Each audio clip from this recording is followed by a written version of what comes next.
Tu as déjà essayé de sécuriser tes données dans Microsoft Fabric? Je veux dire vraiment sécuriser. Pas juste mettre en place des workspace roles et espérer que ça suffit. Parce que le problème qu'on avait tous jusqu'ici, on définissait une restriction dans Power BI et l'utilisateur pouvait la contourner en passant directement par le SQL Endpoint.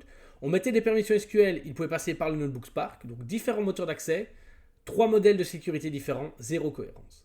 Cette semaine, Microsoft a passé OneLake Security en disponibilité générale. Et pour une fois, je pense que c'est une vraie avancée, pas juste une feature de plus ou un nice to have. Mais comme d'habitude, on ne va pas se contenter de la démo propre à Microsoft. On va tester en conditions réelles sur des vraies données sensibles et je vais te montrer les pièges que tu vas rencontrer en production parce qu'il y en a toujours, sinon c'est pas marrant. Au programme d'aujourd'hui, ce que les modèles de sécurité Fabric avaient avant et pourquoi ça pouvait être un problème, comment OneLake Security fonctionne vraiment, une démo complète avec 3 profils différents qui peuvent accéder à différentes informations et surtout les 4 pièges à éviter absolument avant de déployer tous en production. Allez, on y va! Avant de rentrer dans la technique pure, je veux qu'on soit aligné sur le problème qu'on essaye de résoudre. Dans Fabric, quand tu veux contrôler qui voit quoi, tu as 3 endroits séparés où configurer la sécurité. Le premier endroit le plus connu, les Workspace Roles. Ici, nous disposons de 4 rôles. Le Viewer, le Contributeur, le Membre et l'Admin. Et c'est tout ou rien. Tu es dans le Workspace ou tu l'as pas. Aucune granularité sur les tables ou les colonnes. Donc pour les personnes qui viennent du monde de Power BI, le RLS, ici, tu vas définir des filtres en DAX sur ton modèle sémantique et ça marche. Mais seulement quand l'utilisateur passe par Power BI. S'il a accès au SQL Analytics Endpoint directement, ton RLS ne sert à rien. Et enfin, le troisième endroit, ce sont les permissions directement dans SQL. Donc grant, denied. Et là, tu es dans un monde complètement différent du reste de Fabric, du TSQL pur. Le résultat concret, un utilisateur un peu curieux qui sait qu'il a accès à un lakehouse peut changer de moteur d'accès et contourner une restriction qu'on avait mis des heures à configurer. Et ce n'est pas théorique. J'ai déjà rencontré des cas similaires dans le secteur financier, des données RH dans un lakehouse, le RLS bien configuré dans Power BI, sauf que les analystes avaient des droits contributeurs sur le workspace et donc un accès total aux tables via le SQL Endpoint. Toutes les colonnes, y compris les salaires. Et c'est ça le problème que OneLake Security vient adresser. Le principe est simple. Tu définis tes rôles de sécurité une fois au niveau de ton lakehouse dans OneLake et cette sécurité t'applique automatiquement sur tous les moteurs d'accès, aussi bien sur du Spark, sur le SQL Endpoint, le Power BI en Direct Lake et les data agents ou encore les API. Tu changes le rôle, ça se propage partout immédiatement. Donc ici, nous avons 3 types de contrôles disponibles. Le premier, le RLS, donc pour le Row Level Security, qui va filtrer les lignes selon l'utilisateur. Un commercial ne voit que ses ventes. Le CLS, le Column Level Security, qui cache des colonnes entières. Les IBAN, les numéros nationaux, les salaires, invisibles pour ceux qui n'en ont pas besoin. Et enfin, le OLS pour Object Level Security, qui lui cache une table entière. L'utilisateur ne sait même pas qu'elle existe. Maintenant, je vais t'expliquer pourquoi les shortcuts sont essentiels dans cette logique. Parce que la sécurité se propage, mais uniquement si la donnée reste dans le lakehouse source. Si tu fais un shortcut vers une table d'un autre lakehouse, c'est comme un lien symbolique. La donnée reste à sa place. Le rôle OneLake du lakehouse source s'applique automatiquement, même depuis un autre workspace. Zéro configuration supplémentaire. Par contre, si tu copies physiquement la donnée via un dataflow, un pipeline ou encore un notebook, là, tu crées un nouvel item. Et cet item, il repart de zéro en termes de sécurité. Les rôles du lakehouse source ne suivent pas, tu dois tout reconfigurer sur la destination. C'est une erreur d'architecture que l'on voit souvent. Les équipes copient les données pour la performance et se retrouvent avec des données sensibles accessibles sans restriction dans la destination. La règle est simple. Quand la sécurité prime, toujours privilégier les shortcuts au lieu des copies. Concernant la démo d'aujourd'hui, donc nous allons continuer sur notre fabrique du houblon. J'ai créé un sous-modèle relativement simple, juste avec 4 tables. Donc une DIM client, une DIM employé, une DIM produit et une table de fait. Aujourd'hui, dans notre démo, nous allons créer 3 profils. Un profil commercial, Nord, donc qui lui, sur la table des faits, aura uniquement accès à la région Nord. Concernant la DIM client, tout ce qui concerne les infos sensibles, donc les IBAN et les numéros nationaux, seront cachés. La DIM produit, un accès complet. Et la DIM employé, un OLS. Donc la table sera toujours invisible. Pour le contrôleur financier, pour la table des faits, un accès complet, donc toutes les régions. La DIM client, un accès complet également. La DIM employé, uniquement RLS, donc son pays uniquement. Et la DIM produit, un accès complet. Pour le brasseur, donc le brasseur pour la DIM produit, il voit tout. Pour les ventes, on va mettre un CLS uniquement, il pourra voir la quantité et la date. La DIM client, un OLS, la table sera invisible. Et les employés, un OLS, la table sera également visible. Donc voilà, je vais vous montrer donc comment créer ces 3 rôles directement dans Fabric. Donc aujourd'hui, pour commencer, pas de setting activé. On est sur une feature qui est en GA. Alors pour commencer, donc vous vous rendez dans votre Lakehouse et ici vous avez le bouton Manage OneLake Security. Vous cliquez sur ce bouton. Voilà. Ici vous voyez les rôles existants. Donc par défaut, nous avons le rôle Default Reader. Donc pour notre premier rôle, nous allons créer le rôle brasseur. Alors, concernant notre rôle, à quoi est-ce que ce dernier a accès? Donc, il a un accès à DIM produit, donc un accès complet. Concernant la DIM client, il n'est pas censé l'avoir, donc je ne la coche pas. Concernant la DIM employé, il n'est pas non plus censé l'avoir. Et concernant la table de fait, on va mettre une restriction. Donc je rajoute mes données. Je fais Next. Ouais, donc là, je dois dire qui a accès à cette table. Donc c'est mon brasseur. Donc j'ai créé un compte brasseur et je clique sur Create. Donc voilà, maintenant pour notre brasseur, nous allons mettre en place notre CLS. Donc l'idée du CLS, c'était pour notre table de fait, sélectionner, donc supprimer les données qui ne font pas sens. Donc ce sont toutes les données relatives au prix, donc les remises, les prix unitaires, le montant en euros et le canal de vente. Donc je supprime celle-ci. Donc voilà, maintenant, ces colonnes-là n'apparaîtront plus pour mes brasseurs. Je peux sauvegarder. Donc voilà, pour le brasseur, c'est fait. Donc on récapitule. Le brasseur a un accès complet à la table produit et un CLS sur la table de fait. Et on a caché la table DIM client et la table DIM employé. Ensuite, nous allons maintenant créer un nouveau rôle pour le contrôleur financier. Donc on va l'appeler contrôleur. Vous voyez également où on peut donner un droit en read-write, mais ici on va juste se baser sur le read. Donc je sélectionne ici. Alors, quelles données est-ce que... donc, il a accès à toutes les tables. On va juste appliquer des règles. Donc ici, c'est le financier. Je clique ici. Donc voilà, le financier est bien ajouté. Je le crée. Le rôle pour le contrôleur a été créé. Donc, sur la table de fait, il doit avoir un accès complet. Sur la table DIM client, il doit avoir également un accès complet. Sur la table DIM employé, on va mettre en place un RLS. Donc, on va dire que le contrôleur peut uniquement voir la région centre. Donc on va sur Row Level Security. On sélectionne la DIM employé. Et alors ici, on va dire donc Select from where région égale centre.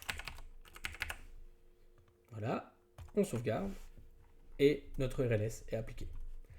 Et concernant la DIM produit, il a également droit à un accès complet.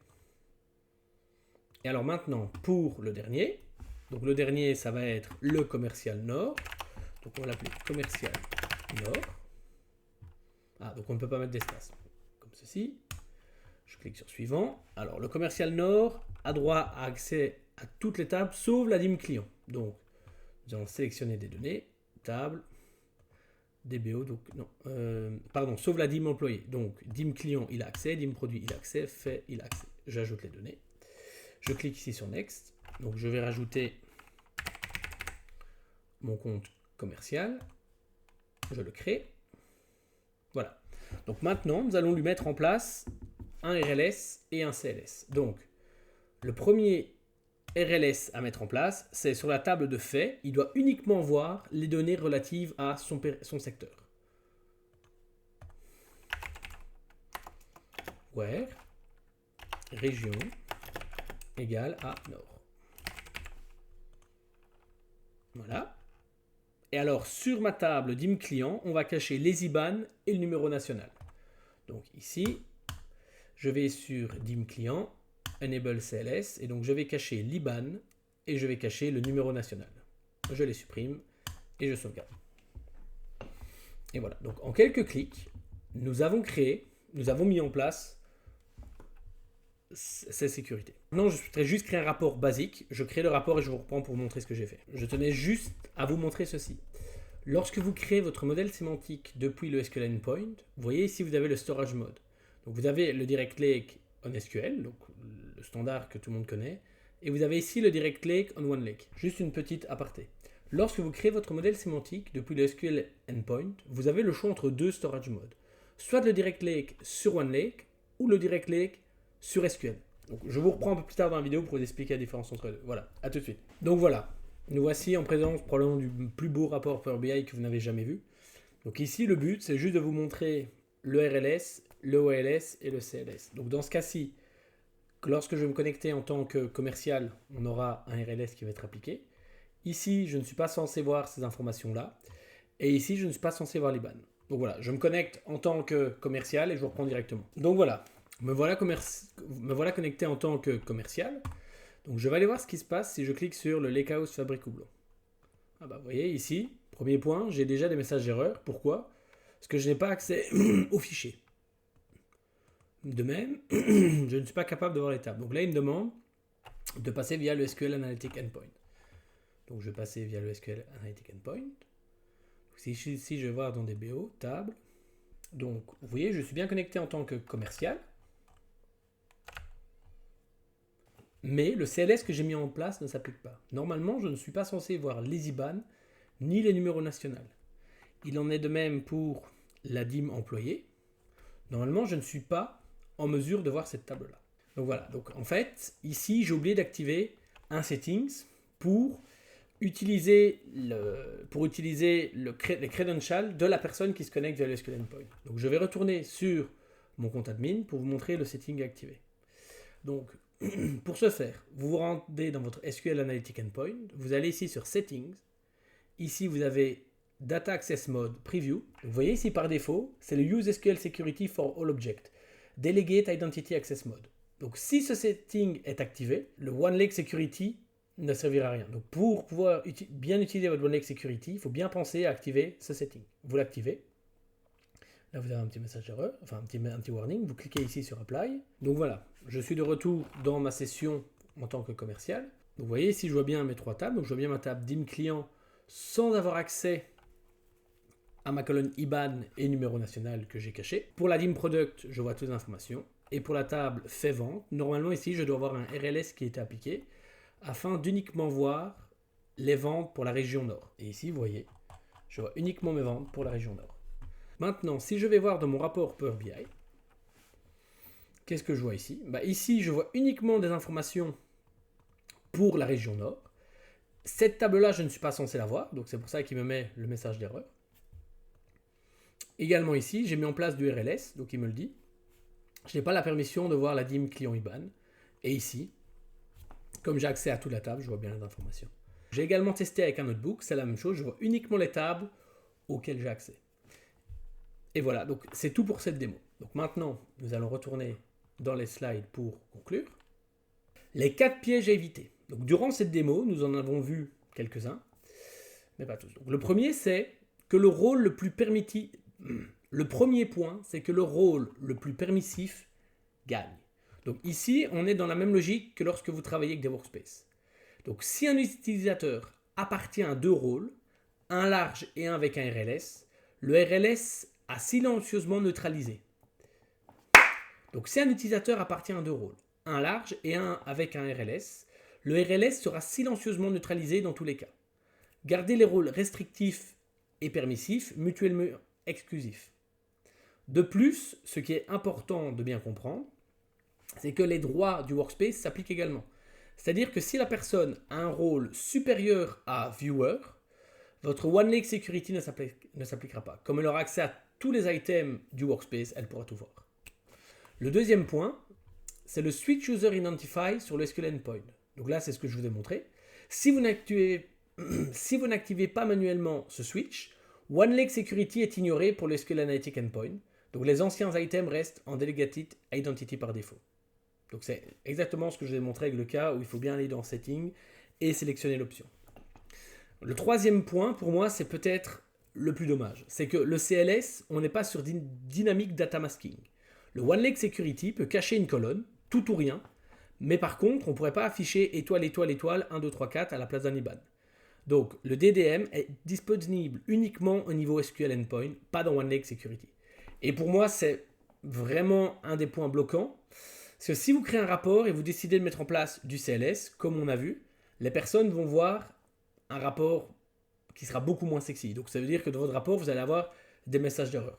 Donc vous ne pouvez pas vous permettre d'envoyer ce genre de rapport en production selon moi. Enfin, ça dépend de l'entreprise, mais je trouve que ça fait moyen de mettre ce genre de rapport en production. Et enfin, le direct lake sur le SQL endpoint, on va directement tomber sur un fallback en direct query.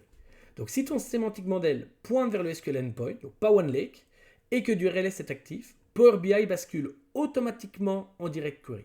Donc on aura des performances dégradées. Donc bien penser à activer le direct lake sur OneLake. Donc comme je vous ai montré, lorsqu'on crée le modèle sémantique, bien penser à cocher l'option direct lake sur OneLake.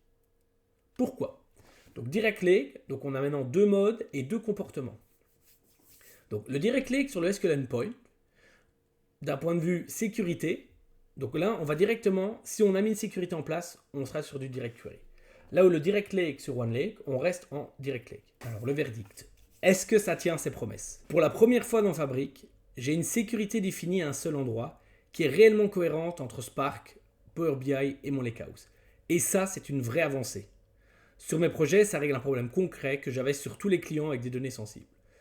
Ce que ça ne remplace pas encore, le dynamic data masking, les architectures multi-workspace très complexes et tout ce qui concerne le warehouse qui garde son propre modèle de sécurité SQL séparé. Donc comme nous l'avons vu, on n'a pas encore la possibilité d'ajouter le data masking à cette solution. Donc, mon conseil, si vous migrez vers Fabric avec des données sensibles, donc secteur financier, données RH, données de santé, c'est le bon moment pour designer votre sécurité autour de OneLake Security dès le départ. Pas en surcouche après coup, on retient les shortcuts plutôt que les copies et le SQL endpoint en user identify dès l'activation. Si cette vidéo vous a été utile, likez-la, partagez-la. Si vous avez la moindre question, suggestion, demande sur un sujet à traiter dans une prochaine vidéo, la section commentaires est là pour ça. En attendant, je vous dis à très bientôt et merci. Salut!